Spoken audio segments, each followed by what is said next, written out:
দাদা দাদা দাদা তোকে দেখতে মেয়ে নিজে আসছে। আমাকে ভাল লাগে না, এরা সব কি শুরু করেছে তো কি জানি। এই শুভ তুই ঘরে যা। আসুন আসুন আসুন আসুন বসুন। এখানে বসতে আসিনি, ছেলেকে ডাকুন, কথা বলবো।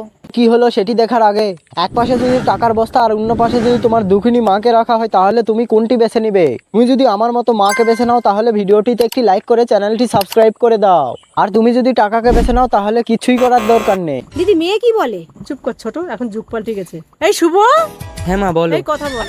এই মালটা নাম কি? আমার নাম শুভ। বলছি কাজ বাজ কি পারো? আমি একটা হাই স্কুলের টিচার। চলবে না চলবে না, চল। চাকরিওয়ালা ছেলে চলবে না? বলছি আপনাদের বাড়িতে আর কোনো ছেলে আছে? এই আমি সুভদ্রাতে শোনা, কেন কি হয়েছে? ও আমার সোনা, তুমি কি কাজ পারো? আমি থালা বাসন মাজতে পারি, রান্না করতে পারি, বাচ্চা সামলাতে পারি, বললে তোমার কাপড় ছায়াও ধুয়ে দিতে পারবো। মা, আমার এই ছেলেকেই পছন্দ, আমি এই ছেলেকেই বিয়ে করবো। এই শুভ, আশ্চর্য, তুমি আমার চাকরিওয়ালা ছেলে বাদ দিয়ে তুমি মূর্খ ছেলেকে বিয়ে করবে? আমার চাকরিওয়ালা ছেলে লাগবে না, আমি অন্নপূর্ণা ভান্ডারের টাকা পাই, আমার একটা রান্না বান্না করার ছেলে লাগবে যে আমাকে শুয়ে শুয়ে খেতে দেবে।